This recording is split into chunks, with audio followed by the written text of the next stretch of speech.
A nun stopped to help a crying woman at a crowded train station. She held her hand and prayed for her. But when she opened her eyes, everyone was staring. There was no woman. Security footage showed she had been talking to empty air the entire time. Days later, she began seeing things no one else could, and then she vanished. But what was found near the lake years later changed everything. Boston, Massachusetts. Nobody could explain what happened to Sister Eleanor Whitmore. For 15 years, she served faithfully at St. Michael's Parish in Boston.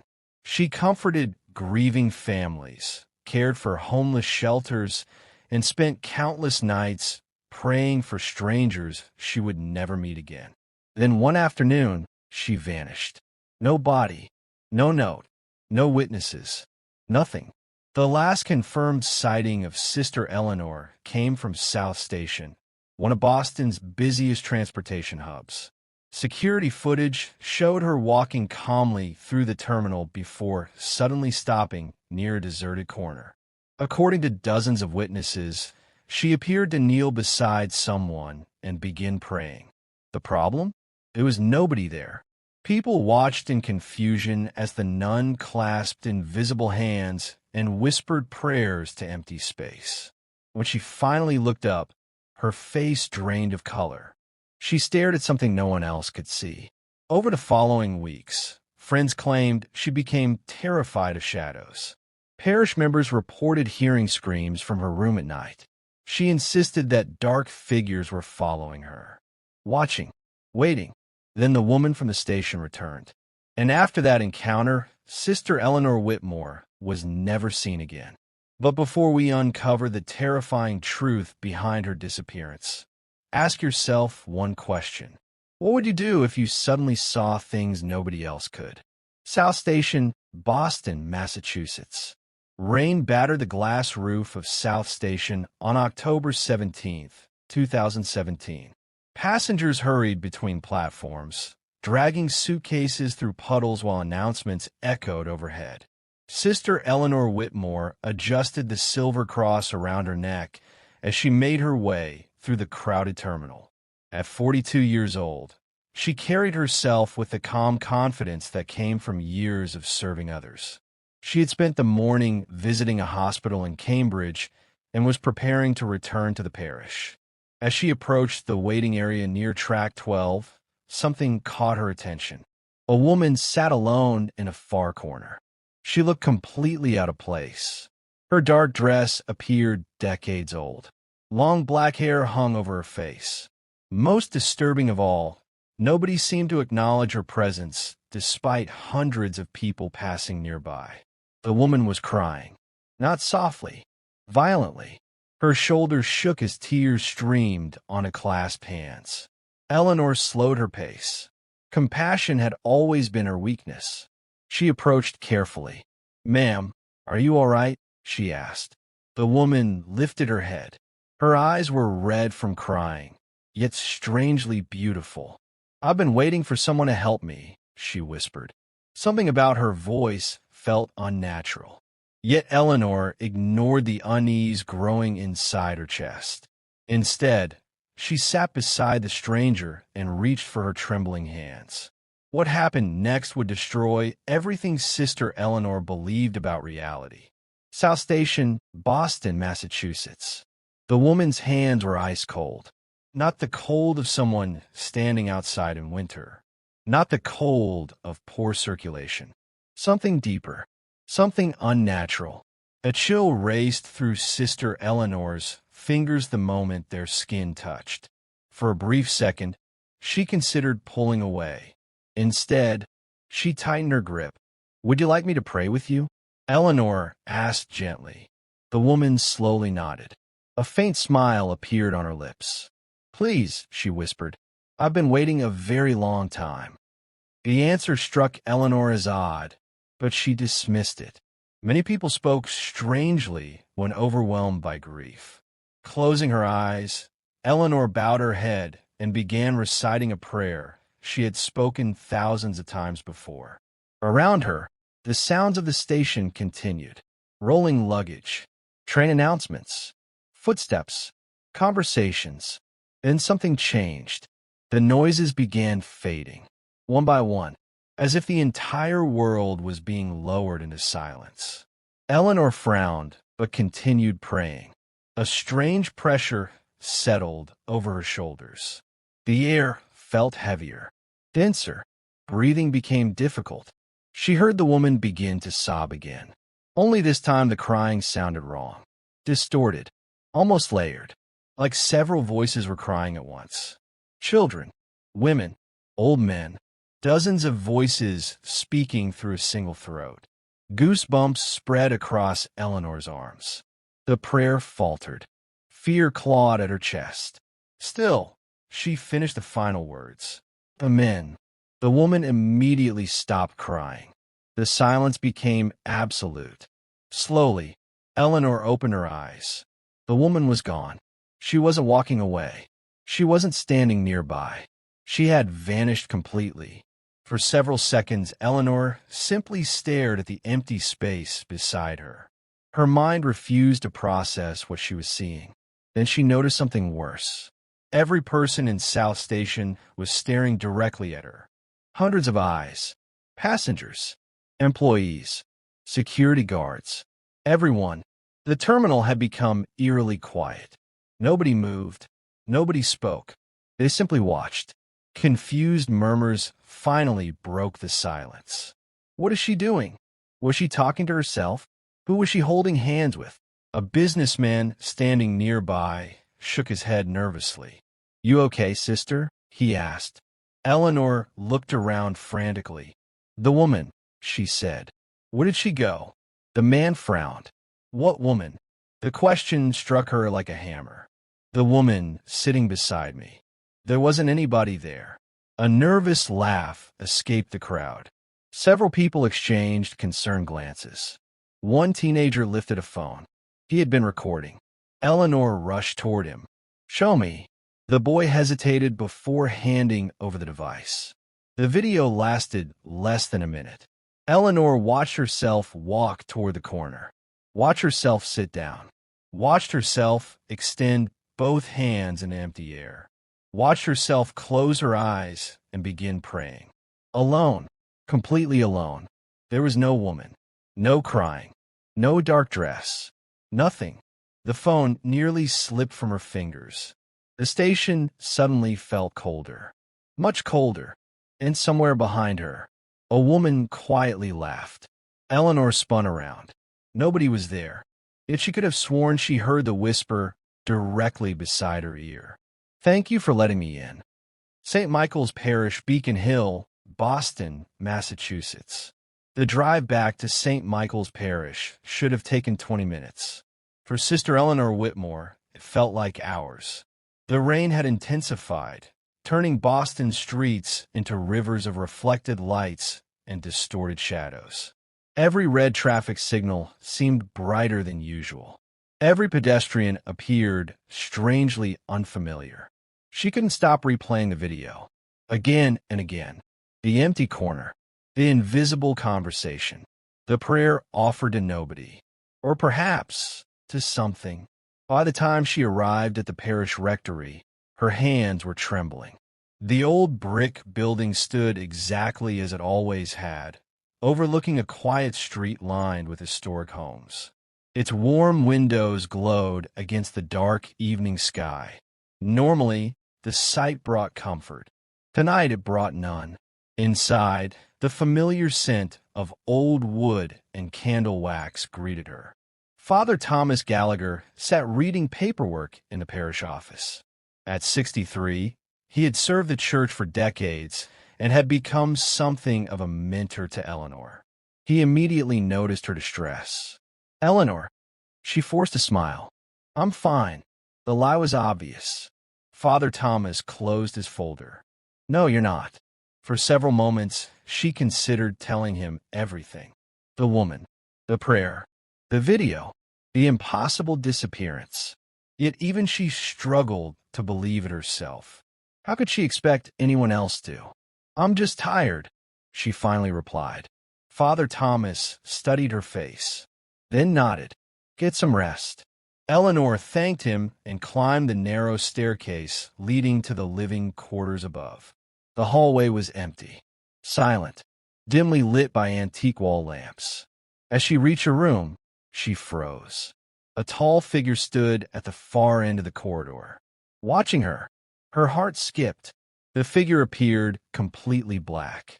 Not a person wearing dark clothing. A silhouette, a human shape made entirely of darkness. Its outline seemed to shift unnaturally against the walls. Eleanor blinked. The figure vanished. Gone. The hallway stood empty once again. She released a shaky breath. Stress. Exhaustion. That was all.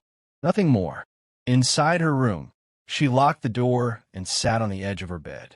The crucifix hanging above her desk suddenly caught her attention. It looked crooked, strangely crooked. She stood and approached it. The moment she touched the wooden cross, an icy sensation shot through her hand. A whisper followed, soft, barely audible. "He can't protect you." Eleanor jumped backward. The room was empty, yet the voice had sounded close enough to touch. She searched every corner. Nothing. No intruder. No explanation. Only silence. Several hours later, sleep finally claimed her. But peace never came. At exactly 3:13 a.m., she awoke to the sound of crying. A woman was crying somewhere inside the rectory. The same woman. The same voice from South Station. The sobbing drifted through the hallway outside her door. Slow, broken, desperate. Eleanor sat upright in bed, listening. The crying moved closer, step by step, until it stopped directly outside her room. Then came 3 slow knocks. Knock, knock, knock. Eleanor stared at the door, unable to move, unable to breathe. A familiar whisper slid through the darkness. "Will you pray with me again?" St. Michael's Parish Rectory, Boston, Massachusetts. The 3 knocks echoed through the room long after the sound had ended. Sister Eleanor sat frozen beneath her blankets. Her eyes remained fixed on the door. Her pulse hammered in her ears. Outside, complete silence had returned. No footsteps, no crying, nothing. For several minutes, she remained motionless, convincing herself it had been a dream, a nightmare created by stress and exhaustion. Then the whisper came again, this time from the other side of the wood. "Please, sister, I'm so cold." Every muscle in Eleanor's body tightened. The voice was unmistakable. The woman from South Station. The same sorrow, the same haunting tone. Yet something else lurked beneath it now. Something hungry, something ancient. Eleanor reached toward the lamp beside her bed and switched it on. Warm yellow light filled the room. Instantly, the atmosphere changed. The pressure she had been feeling lessened. The air felt lighter, almost normal. She grabbed the silver crucifix hanging from her neck and whispered prayer. The familiar words steadied her breathing. Eventually, the fear subsided enough for her to approach the door. Slowly, carefully, each step felt heavier than the last. When she reached the handle, her hand trembled violently. Every instinct screamed at her not to open it. But curiosity pushed harder. What if someone truly needed help? What if there was a logical explanation? What if she was losing her mind? Taking a deep breath, Eleanor unlocked the door, then pulled it open. The hallway was empty. At first glance, the dim lights illuminated faded wallpaper and polished wooden floors. Nothing appeared unusual. Then she looked down. A trail of water stretched along the corridor. Fresh droplets glistened beneath the lamps, as though someone soaked by rain had been standing outside moments earlier. The trail led toward the staircase. Eleanor stopped directly outside her room. Then came 3 slow knocks. Knock, knock, knock. Eleanor stared at the door, unable to move, unable to breathe. A familiar whisper slid through the darkness. "Will you pray with me again?" St. Michael's Parish Rectory, Boston, Massachusetts. The three knocks echoed through the room long after the sound had ended. Sister Eleanor sat frozen beneath her blankets. Her eyes remained fixed on the door. Her pulse hammered in her ears. Outside, complete silence had returned. No footsteps, no crying, nothing. For several minutes, she remained motionless, convincing herself it had been a dream, a nightmare created by stress and exhaustion. Then the whisper came again, this time from the other side of the wood. "Please, sister, I'm so cold." Every muscle in Eleanor's body tightened. The voice was unmistakable. The woman from South Station. The same sorrow, the same haunting tone. Yet something else lurked beneath it now. Something hungry, something ancient.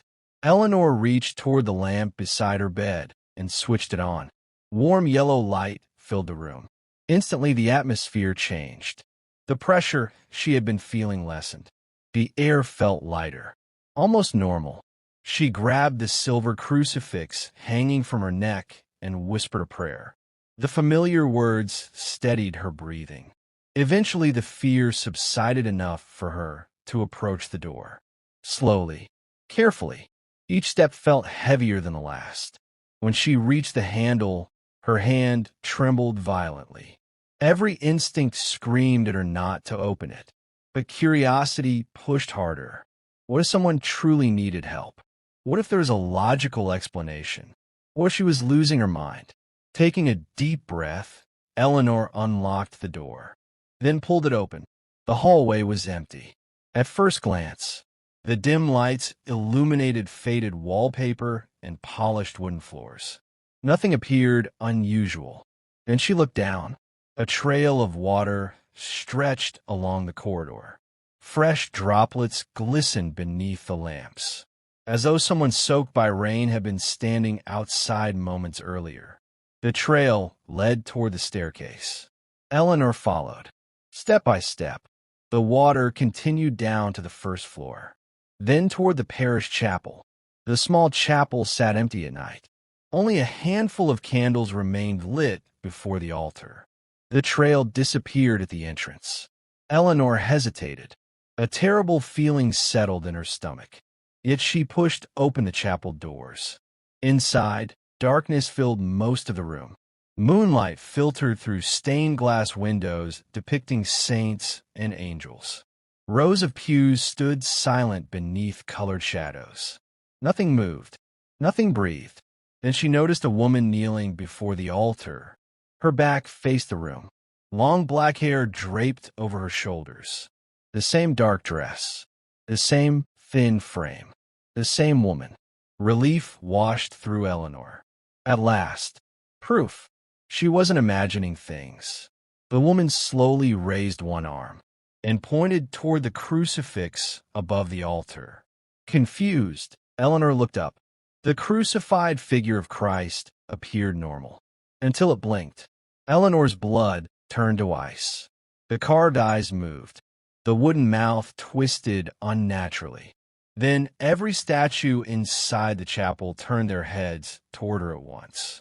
The woman began laughing. Not crying. Laughing. A deep, unnatural laugh layered with dozens of voices. When Eleanor looked back toward the altar, the woman was gone. But written across the stone floor beneath the crucifix were 4 words. Words that had not been there moments earlier. "I know your name." And beneath them appeared a second message. One that terrified Eleanor even more. "I remember your sin. Boston, Massachusetts." The words remained on the chapel floor for less than 10 seconds. Then they vanished, gone as though they had never existed.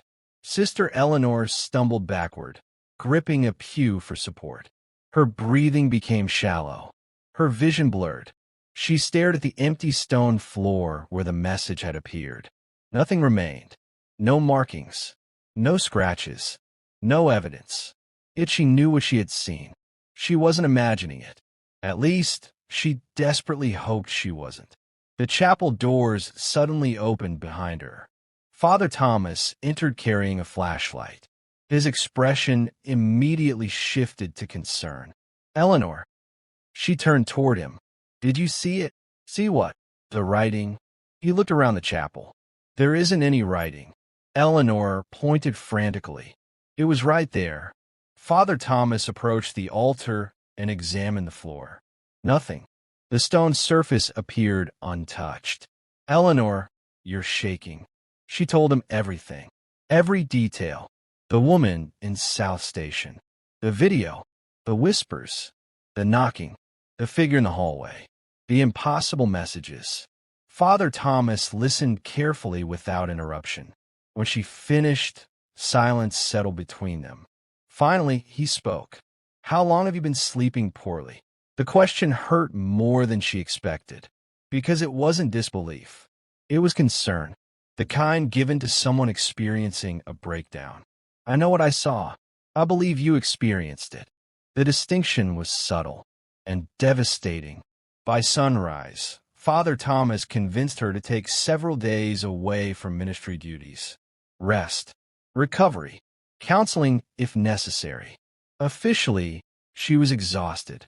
Unofficially, people were beginning to worry, especially after several parish staff reported hearing Eleanor speaking to empty rooms. She hadn't realized she was doing it. The discoveries became worse over the following days. Reflections moved differently than they should. Shadows lingered after their owners walked away. Faces appeared briefly in mirrors before disappearing.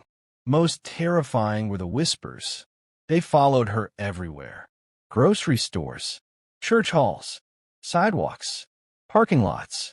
Always distant, always watching, always speaking. At first, the voices made no sense. Random phrases, fragments of sentences. But the story isn't over yet. The next chapter reveals secrets, shocking discoveries, and twists no one saw coming. If you want to find out what happens next, make sure to follow for part 2. Don't forget to like, share, and leave your thoughts in the comments. What do you think will happen next? Follow now so you don't miss the continuation of this incredible story.